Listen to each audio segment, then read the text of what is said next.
Hello and welcome to Channel's Book Club. I am Olakunle Kasumo. The Spider King's Daughter is a thrilling love and tragedy novel set in Lagos, Nigeria. It is the intriguing story of a rich young girl who fell in love with a poor street hawker. The novel was written by one of Nigeria's notable creative writers, Chibundu Onuzo, who was born in Nigeria in 1991 and is currently studying for a PhD at King's College London. Chibundu started writing The Spider King's Daughter, which was her first novel, when she was just 17 years old, and she had it published when she turned 21.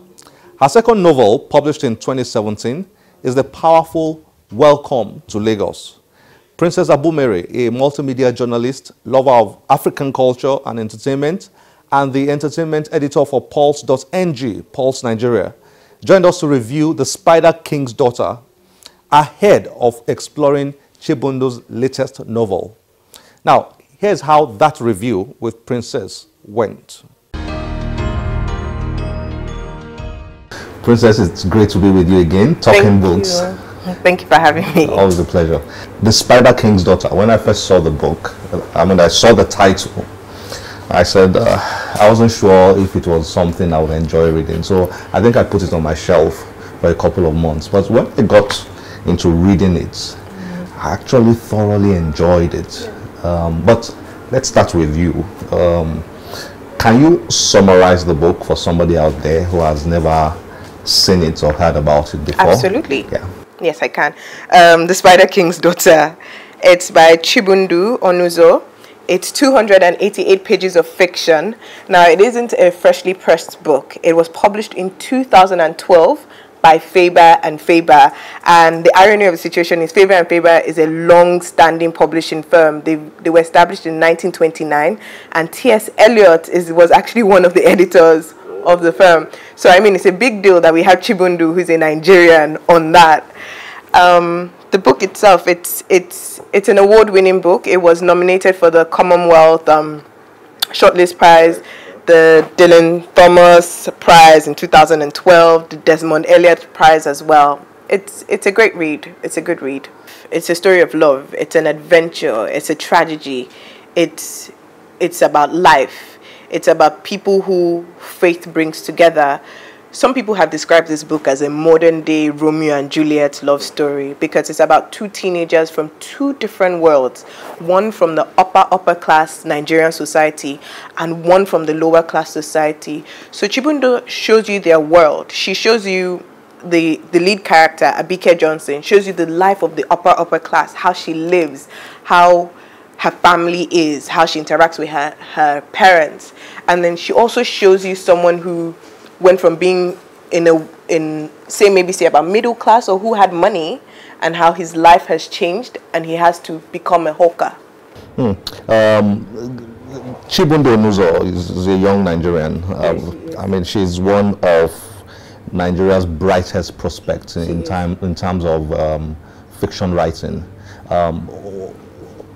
How would you assess the quality of her writing, particularly with regards to this book, The Spider King's Daughter? With Chibundu herself, she is brilliant.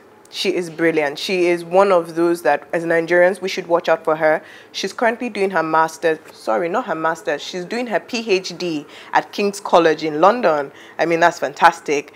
And in her writing, never mind she wrote this when she was about 21, you can see that her writing style, now let me take this back. The book is about two teenagers, right? And when she started writing this book, she was a teenager. So the way it's written, it's like from the eyes and the voice of a teenager. And the way someone who's in their 20s would interpret the book is different from someone who's in their 60s would interpret the book. Me and my dad have had an argument about this book. Oh, has he read it? He read bits of it. Oh, that must be interesting. Yeah, I think so too. Chibundu is young, yes, but very brilliant, you know, and while reading it, I could feel her, you know, I could feel her age, I could see through her eyes, you know, but it's a very mature book, if I may put it that way. It's brilliantly written. what was your experience reading the book? Take us through that. Were there ups and downs? Were there dull moments? Were there moments when you were not sure if you should go on reading? Were there moments when you just said to yourself, I absolutely have to finish this book? What was your experience like? Okay. Almost like you, but I didn't leave it on the shelf for 1 year. The title is a bit deceptive. Like the Spider King's Daughter, you're thinking, is it a mafia story? Is it not? But you actually don't know until you open the book. It took me a week to read. Usually, for me, it takes me about 2-3 days to read a book, maximum 3 days. But what I found is that I would start and then I would go back to the beginning again because I think, oh, I've missed something. Like I must have missed something in what the character was saying. So I go back to the beginning again to start all over again. And then it gets to a point in the middle where Chibundu actually holds you. She holds you and you are like this in every page. You are just going through. And at a point I was getting frustrated. So I skipped to the back to actually look at what happened. But then again, it confuses you because you can't jump to the back. It's not one of those stories that's predictable. Very unpredictable book. You have to start from the beginning to the end. You can't skip any page. Did you find that storyline unrealistic? Rich girl, very rich girl, you know, from a stupendously wealthy family, falls in love with a hawker. How realistic is that? And considering the fact that it was within the Nigerian context, you know, how realistic did you find that, or how unrealistic did you find that? I found it very unrealistic, very, very unrealistic. At a point, I was actually talking to myself when I was reading this book. I was saying, it's not possible. It can't happen. Her parents won't let it happen. She must be rebelling.